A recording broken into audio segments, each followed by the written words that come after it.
আসসালামু আলাইকুম। আমি এখন বানাবো সারা পৃথিবীর খুব জনপ্রিয় একটা ইন্ডিয়ান ডিশ। এটার নাম হচ্ছে আলু গোবি। ফুলকপি দিয়ে আলু রান্না। জিনিসটা খুব সহজ কিন্তু খাইতে অসাধারণ। আমি এটা এখন বানাবো অনেক ভালো একটা রেস্টুরেন্টের রেসিপিতে।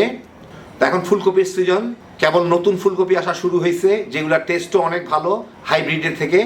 তো যারা পছন্দ করেন সবজি খাইতে কিংবা আলু ফুলকপিগুলো খাইতে, একবার বানায় দেখতে পারেন। অসাধারণ স্বাদের, খুব সিম্পল একটা জিনিস। তো আসেন দেখি শুরু করা যাক। আমি প্রথমে একটা মশলা বানায় রাখতেছি। প্রথমে আমি নিচ্ছি সেই জন্য এখানে 2 চা চামচ ধনিয়ার গুঁড়া, 1 চা চামচ জিরার গুঁড়া, 1 চা চামচ হলুদের গুঁড়া, স্বাদ মতো প্রায় 1 চামচের একটু বেশি মরিচের গুঁড়া, আর দিতে হয় কাশ্মীরি লাল মরিচ রঙের জন্য। তো আমাদের কাছে নাই, আমরা দিলাম না। যার যদি কারো কাছে থাকে দিয়ে নিতে পারেন, কালারটা ভালো হয়। আর এটা হচ্ছে কাসুরি মেথি। কাসুরি মেথি মানে মেথি শাক, আমাদের যে দেশে পাওয়া যায় মেথি শাকটা শুকানো। এটা আলাদা একটা ফ্লেভার আনে। কেউ চাইলে দিবেন, থাকলে দিবেন, না দিলেও তেমন ক্ষতিবৃদ্ধি তেমন কিছু হবে না। আর কেউ যদি বানায় রাখতে চান, এখন শীতকালে মেথি শাকটা পাওয়া যাবে, ওটাকে জাস্ট একটু ধুয়ে শুকায় নিলেই হয়ে যাবে। আর কিভাবে করতে হয় তার একটা ভিডিও আছে, আমি লিঙ্ক দিয়ে দিলাম ডিসক্রিপশনে, দেখে নিতে পারেন। তো এখন এইগুলোকে আবার অল্প একটু পানি দিয়ে 10-15 মিনিট একটু ভিজায় রাখতে হবে। এতে অনেকটা বাটা মশলার স্বাদ আসে।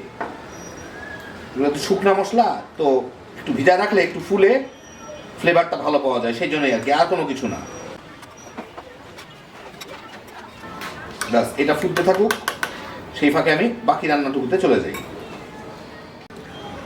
এইখানে একটা কড়াইয়ে আমি অল্প কিছু তেল গরম করে, প্রায় 2-3 টেবিল চামচের মতো হবে। এর মধ্যে আমি একটা ফুলকপি, এখনকার যে নর্মাল ফুলকপিগুলো পাওয়া যায় তার মধ্যে সবচেয়ে বড় সাইজেরটা আর কি, মানে দেশি ফুলকপি, ওটাকে আমি একটু ভেজে নিব। এইটাকে ভেজে নিতে হবে আমার অন্তত 50% পর্যন্ত, যাতে ফুলকপিটা একটু সিদ্ধ হয় আর কি। এতে ফুলকপিটা রান্নার সময় গলে যাবে না। তো আমি মোটামুটি ভেজে নিলাম। চুলাটা কমায় দিই, আমি কমাই ভাজলাম, মানে চুলা মিডিয়ামে দিয়ে ভাজলাম, নাহলে পুরোটা পুড়ে যাইতো। এখন এইগুলোকে আমি উঠাই নিব। এরকম ভাজা হয়ে হইলো মোটামুটি 50%-এর মতো। দেখেন একটু স্বচ্ছ হয়ে যায় ফুলকপিগুলা, আবার বেশি কড়া করে ভেজে লাভ নাই। এখন আমি একই কড়াইয়ে আরও প্রায় 1.5 টেবিল চামচের মতো তেল দিয়ে দিছি। এর মধ্যে আমি 3টা এলাচি আমি একটু থেতো করে রাখছি, ভেঙে রাখছি পিঠায় পাটায়। এর ফলে কম এলাচি লাগবে কিন্তু ঘ্রাণ বের হবে ভালো। 4-5টা লবঙ্গ, 2-3 টুকরা দারচিনি, 2টা তেজপাতা, 1 চা চামচ জিরা, এগুলো দিয়ে আমি একটু নেড়ে চেড়ে নিব যাতে ফ্লেভারটা চলে আসে তেলের মধ্যে। একই সাথে আমি দিয়ে দিব এখানে 3 কোয়া রসুন কুচি কুচি করে রেখে দিচ্ছি আমি, ওই কুচি কুচি করা রসুনটা দিয়ে এর সাথে একটু ভেজে নিব।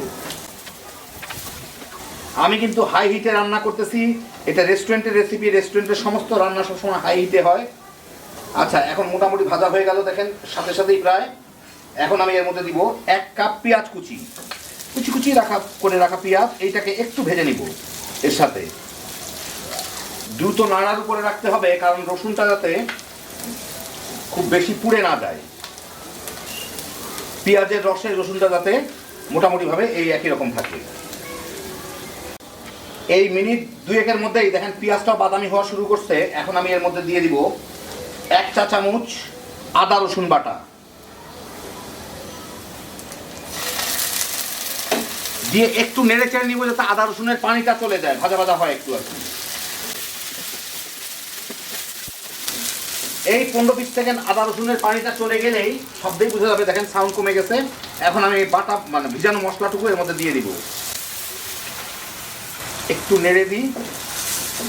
এখন এর মধ্যে একটু সামান্য পানি দিয়ে এটাকে আমার ভুনে নিতে হবে। অল্প একটু পানি দিব, বেশি পানি করে হয়ে গেল বোধহয়। যাই হোক, অসুবিধা নাই, তাহলে একটু বেশি সময় ভুনতে হবে, চিন্তার কারণ নাই। এইটাকে এখন আমি একটু ভুনে নিব এর সাথে। মিনিট 2 ভুনেই পানিটা শুকায় গিয়ে তেল ছেড়ে দিলেই এর মধ্যে আমি 2টা টমেটো আমি একদম ব্লেন্ড করে রাখছি, সেই টমেটো 2টা দিয়ে দিব।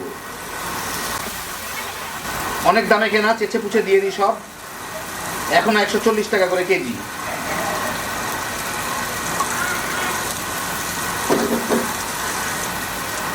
এইটাকে সাথে একটু ভুনে নিতে হবে। 4-5 মিনিট ভেজে এটা তেল ছেড়ে দিলে এর মধ্যে আমি একটু স্বাদ মতো লবণ দিব। আলু দিব যখন মোটামুটি ভালোই লবণ টানবে। এইটা মেখে আমি 3টা আলু এরকম করে কেটে রাখছি, যেই সাইজের কাটা মানে যেই পরিমাণ আলু সেই পরিমাণ ফুলকপি, এটা চিন্তা করলেই হলো অতটুকু আলু দিব এর মধ্যে। আলুগুলা কেটে কিন্তু আমি পানিতে ভিজে রাখছিলাম, নাহলে আলুগুলা লাল হয়ে যায়, কালো হয়ে যাইতো। এখন এর সাথে দিয়ে আমার এটাকে একটু ভেজে নিতে হবে আলুটাকে। এই 4-5 মিনিট ভেজে তেলটা দেখেন মশলা থেকে তেলটা ছেড়ে দিছে, অল্প তেল দেখে অত বোঝা যাচ্ছে না। আমি এর মধ্যে গরম পানি দিব, পাশের চুলে আমি পানি গরম রাখছি, রেস্টুরেন্টে সাধারণত গরম পানি ব্যবহার করে। আমি এর মধ্যে পর্যাপ্ত পরিমাণে, খুব বেশি না, গরম পানি দিব, যাতে আমি একটু মাখা মাখা টাইপের করবো, যাতে আলুগুলা সিদ্ধ হয়। গরম পানি দিলে শুধু দ্রুত হয় না, গরম পানি দিলে টেস্টটাও একটু অন্যরকম হয়। দেখেন সাথে সাথে ফুটা শুরু হইলে, এটা বন্ধ টন্ধ করার কোনো কিছু নাই। এখন আমি এটাকে, লবণটা বোধহয় হয়েছে সব, হ্যাঁ ঠিক মতো যথেষ্ট আছে। এখন আমি এটাকে ঢেকে জাল দিব, পানিটাও একটু কমবে, ঝোলটাও একটু কমবে, আলুটাও মোটামুটি সিদ্ধ হয়ে যাবে আর কি। এই 4-5 মিনিট জাল দিয়েই এটা কিন্তু শুকায় যাচ্ছে। এই যে দেখেন উপরে ঝোল দেখতেছেন, এটা কিন্তু মানে ঝোল প্রায় শেষ হয়ে গেছে, শুকনো শুকনো হয়ে গেছে। এখন এর মধ্যে আমি দিয়ে দিব, এইখানে আমি আধা কাপ দই ফেটে রাখছি, টক দই ফেটে রাখছি, ওটাকে আমি দিয়ে দিব এর মধ্যে, চেঁচে পুছে দিয়ে দিই। এটা ঘরে তৈরি টক দই, খুব ঘন। আপনাকে যদি তৈরি করতে চান খুব সোজা, খুব কম খরচে হয়ে যায়। ডেসক্রিপশনে লিঙ্ক দেওয়া থাকবে, দেখে নিন।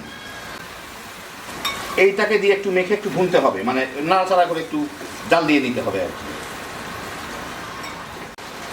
3-4 মিনিট জাল দিয়ে ভুনে, দই শুকায় যাওয়া খুব কঠিন। আমি এর মধ্যে, যাই হোক, এর মধ্যে এখন আমি ফুলকপিগুলো দিয়ে দিব, তেল মেল যা আছে চেঁচে পুছে দিয়ে দিই।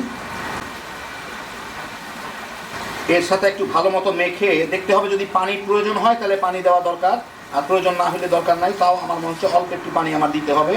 তো এই একই অবস্থায় আমি পাশের চুলায় ফুটন্ত পানি রাখছি, সেখান থেকে একটু পানি দিয়ে দিব, খুব বেশি দিব না, অল্প একটু দিব, কারণ এটা যাতে ভাপে রান্না হয়ে যায়। ফুলকপিটা 50%-এর উপরে রান্না হওয়া আছে, আলুটাও হয়ে আছে।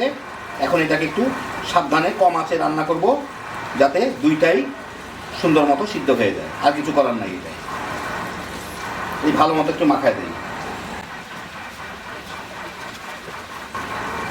দিলাম। এখন এটাকে আমি ঢেকে জাল দিব,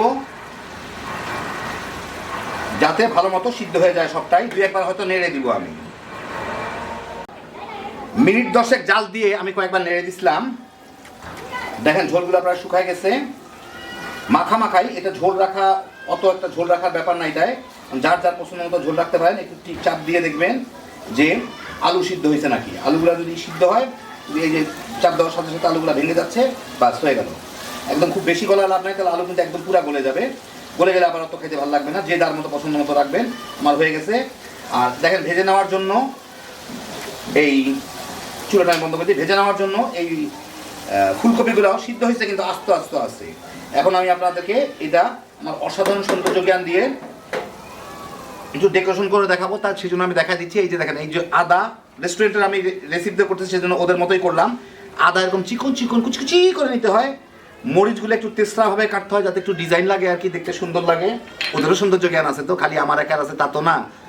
আবার একটু ধনিয়া পাতা, তো এই 3টা উপরে ছড়াই সেটাই আমি আপনাদের দেখাচ্ছি।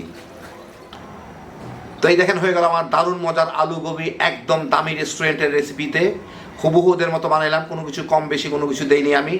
ওরা যেভাবে তৈরি করে সেইভাবেই, শুধু আমি তেল কম ব্যবহার করছি। ইউজুয়ালি আমি সবসময় তেল একটু কম ব্যবহার করি। আর আরেকটা জিনিস করা হয়, এটার শেষে একটু আমচুর দেওয়া হয় টক করার জন্য। তো আমাদের দেশে আমচুর অত অ্যাভেলেবেল না, সেই জন্য। আর আমার দইটা যথেষ্ট টক ছিল দেখে আমি আর টক দিলাম না। আপনারা কেউ যদি চান আমচুর থাকলে দিতে পারেন, না হলে একটু লেবুর রস দিয়ে দিন, তাইলেই হয়ে যাবে। আর লেবুর রস ছাড়াও এটা অসাধারণ স্বাদ খাইতে, বিউটি পরোটার সাথে খাইতে অতুলনীয়। একবার বানায় দেখেন, তাইলেই বুঝতে পারবেন। আর দেখেন ওদের টেকনিকের ফলে ফুলকপিগুলো সিদ্ধ হয় কিন্তু ভেঙে যায় না। ফুলকপি কিন্তু একদম নরম হয়ে সিদ্ধ হয়ে গেছে, কিন্তু কখনো ভেঙে যায় না। ওদের ফুলকপিগুলো আস্তেই থাকে। আমরা সাধারণত রাঁধতে গেলে এটা একটা গোটা জিনিস হয়ে দাঁড়ায়। তো ওদের টেকনিকগুলো আমি যেভাবে করলাম, এগুলো ফলো করে যদি আপনারা বানান, তাহলে হুবহু রেস্টুরেন্টের টেস্ট পাবেন এবং ওদের টেক্সচারই পাবেন। আমার পরিবেশন তো সুন্দর না দেখে ওদের মতো সুন্দর করে সাজাই দিতে পারলাম না, কিচ্ছু আসে যায় না।